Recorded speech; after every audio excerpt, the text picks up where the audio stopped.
We are still in Leechburg, and look at that view. It's just incredible where we are. And thanks to Roger for our bed and breakfast that we get to stay in and experience. Today, we are on our way to Evans City, which is the place where they filmed, well, specifically the cemetery in Evans City, where they filmed one of my favorite films, Night of the Living Dead. And so what we'll try to do is we'll try to give you the best commentary that we can. It is one of my bucket list moments to be able to go to this place. And we're going to go visit Joe's friend Sarah as well. So stick with us. Oh, we're also going to go pick up our friend Bill. So we'll be with him next time you see us.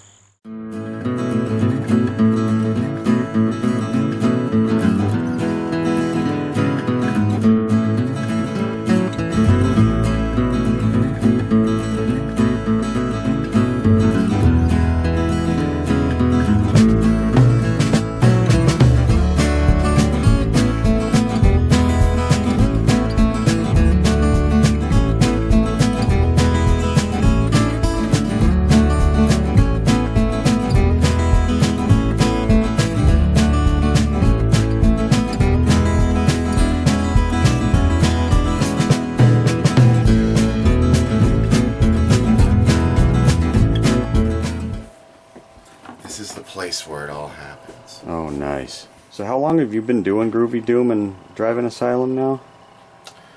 Well, I started my blog, Groovy Doom, in 2013, or maybe in 2008. It was a long time ago. Then I decided to promote it on Facebook, so I started the Facebook page Groovy Doom, and that took off because I was sharing newsprint ads every day, and people liked that. So that became the thing instead of the blog. And then I had all these ads, and I thought, well, what am I going to do with all these ads? And I saw a fanzine called Snack Bar Confidential. A friend of mine brought it, and a friend of his created it. And I thought, wow, that's what I should be doing with all these ads. And that was Drive-In Asylum 2015 was my first issue. I can usually guarantee like 100 issues will sell, and then it just kind of like trickles in after that. Okay. Some of them I've sold a couple hundred copies of it. Some of the bigger issues, like number 12, sold a lot. The Deadly Spawn. People are always buying the Messiah of Evil issue. Oh yeah. That's a big seller. That's a really good one too. I thought the Day of the Dead issue would sell very well, and it didn't. Really?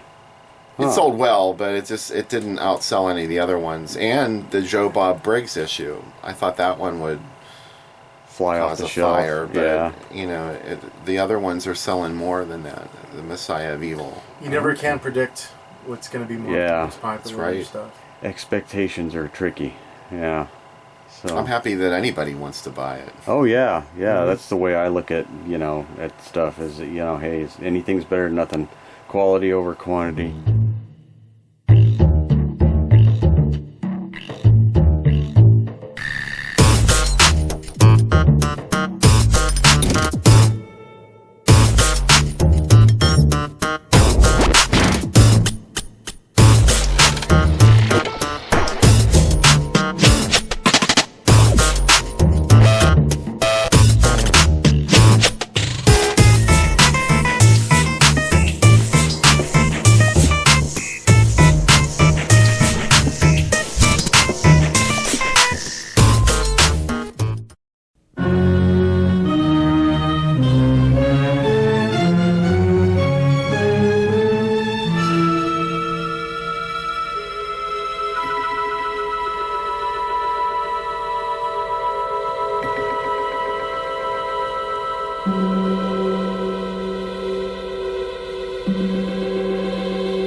So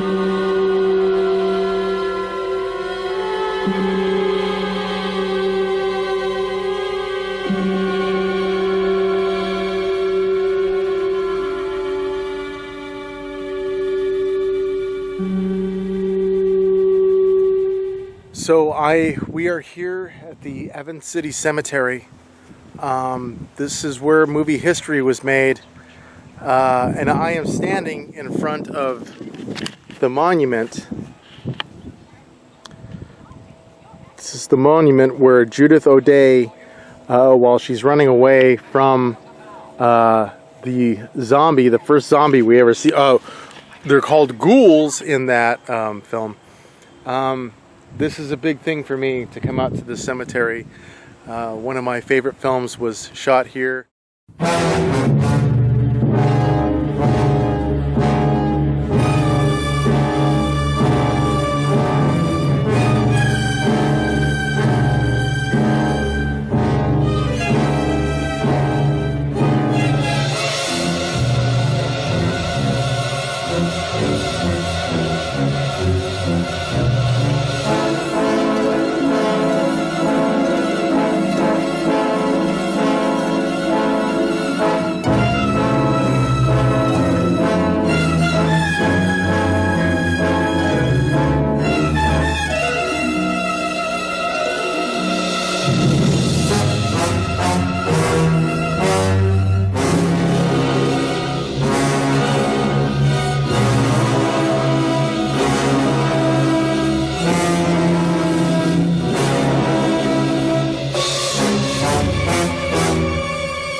This is the Living Dead Museum located in Evans City, Pennsylvania. We have a lot of George Romero movie memorabilia and information, along with some other stuff. We have a zombie timeline. We're also opening a horror museum in the Monroeville Mall, hoping to have it done by the end of this year or the very beginning of next year. And it will cover all kinds of different horror movies there.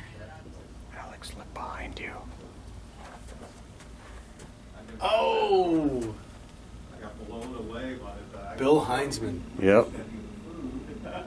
The original cemetery ghoul.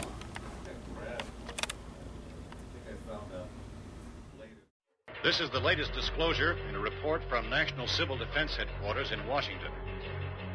It has been established that persons who have recently died have been returning to life and committing acts of murder.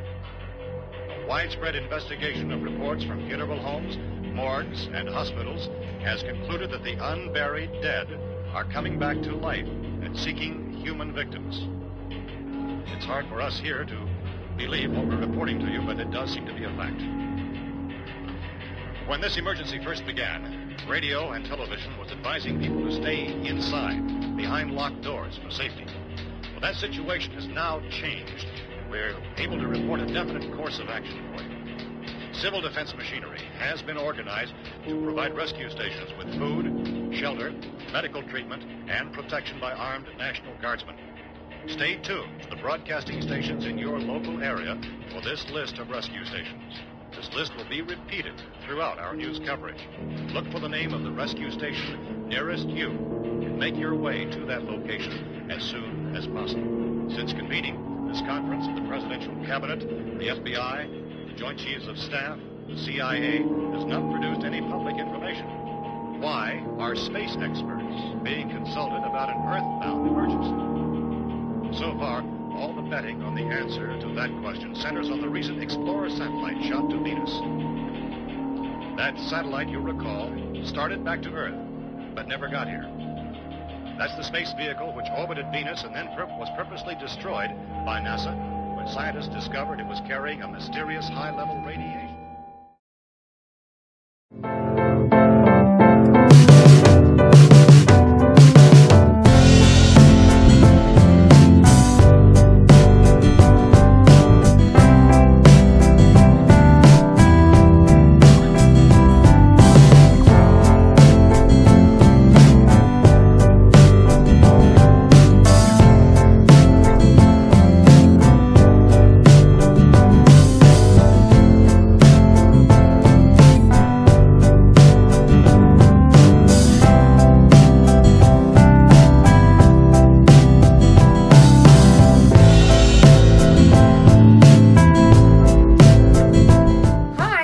Sarah Barnett, and I own a quilt shop in Evans City, Pennsylvania.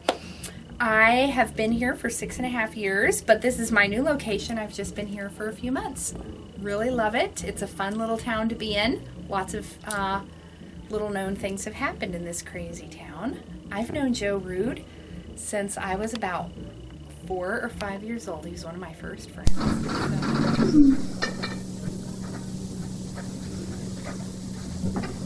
What do I say?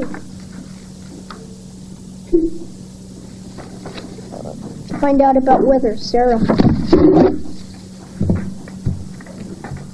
In Los Angeles, it's going to be fair and warm. And in Dallas, it's going to be cold and snowy. In Los Angeles,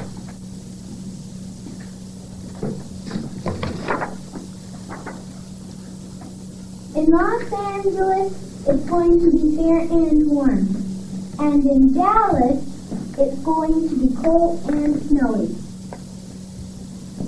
In Mississippi, it's going to be very warm. People living in Mississippi should consider turning on their air conditioning.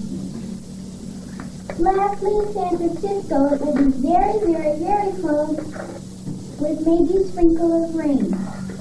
In Albuquerque, it will be very warm and we will have a sun shower. Tomorrow's forecast in Albuquerque,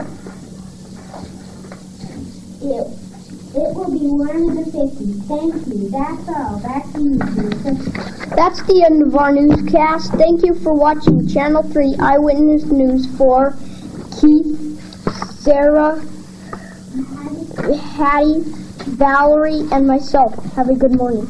This time when Joe and I, who were fast friends at the time, were playing, and I don't know how old we were, probably maybe About like 6, maybe. Yeah, first, second grade. We had to have been young enough to do it. We found gold spray paint somewhere. I don't know, your mom's craft stuff or what. It was in my dad's garage. Dad's garage. Yeah. We find gold spray paint, and we thought it would be very fun to make fool's gold because we had all the rocks in the yard. And of course, Joe's mom, dear Miss Candy, says, no, you can't play with spray paint because, you know, you're 6 years old, which we thought was ridiculous, I'm sure. And we naturally went and got the spray paint anyway. And we did start with making fool's gold. So we were spray painting rocks to look like gold nuggets. Yeah. And then, well, things We were happened. doing it on the side of the house so that we wouldn't get caught. Right. Yeah. So we were over on the side of the house where, you know, we were kind of hidden so we wouldn't get caught. But then Things happened as they do with young children who shouldn't be playing with spray paint. And we moved from the gold nuggets up to the side of the stuccoed house and spray painted the stuccoed house. I don't recall how much we did, but sooner or later we realized, oh gee. we pretty much tagged the whole side of the house with gold spray paint. What have we done? And I got spray paint all over my hand So did in the I. process. All up in here. And so we knew we were going to get caught, as if we wouldn't have anyway, because we'd already asked for the spray paint and been told no, and now suddenly the house is painted. And we decide in our devious minds to throw Joe's little sister under the bus. And she was little. She and was 3 years old. She was mischievous and She was. quite often got in trouble, and I guess we thought that made it okay, and we said she did I it. said Jill did it, but we were covered in gold spray paint, and there was spots painted on the house that there's no way she could have reached. Yeah. You know, so It was wrong. It wasn't the best plan, but it was one of those "that's my story and I'm sticking to it" kind of things. You know, Yeah. even though we got caught gold-handed. Gold-handed. Yes. And then I was terrified, and then Joe says to me, very seriously. And I don't know if you remember this, but I clearly remember it saying, I watched my dad getting spray paint. The only way they can get it off is with a wire brush. And I go home terrified. My dad's going to have to use a wire brush on my arm to get spray paint off. And of course he said, no, Sarah Elizabeth, it's okay. And he used, I don't know, whatever paint thinner or whatever. Yeah. Got the spray paint off. I feel like, though, Jill did get in trouble for it. I feel like we didn't get caught at that for a while. Or am I remembering that wrong? I remember that my mom figured it out pretty quick. Pretty quick. Yeah, because I mean the So fact that sorry, we Jill. were, I am too. The fact that we had it all over us and that we'd been inquiring about it, Yeah. and yeah, I'm gonna have to talk to my mom about that and see what her recollection is. But Yes. I'm pretty sure Jill didn't get in trouble for that. I hope not. It No. would have been wrong. It was Would have wrong. been. But it makes for a fun story happened. anyways. Yeah.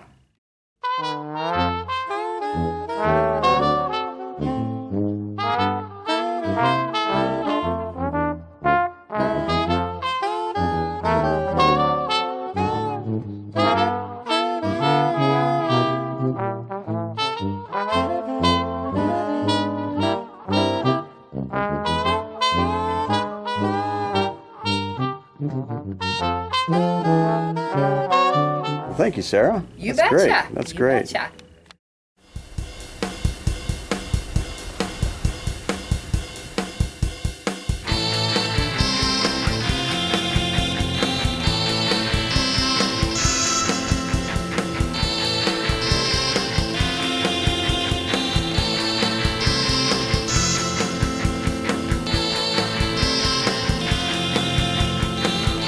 All right, so we have arrived at the Riverside Drive-In in Vandergrift, Pennsylvania.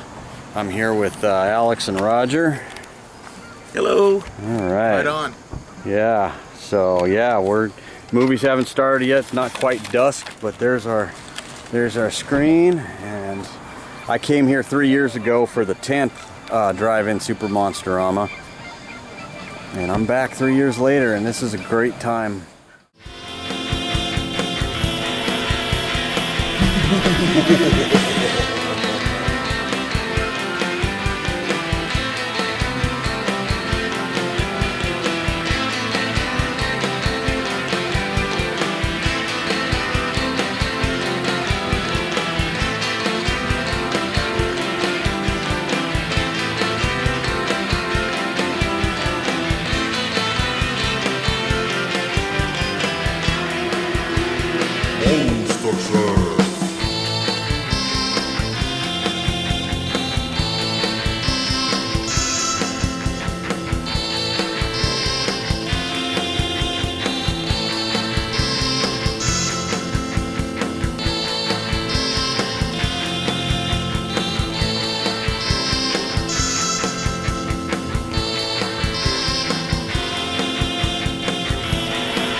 They're coming to get you, Barbara.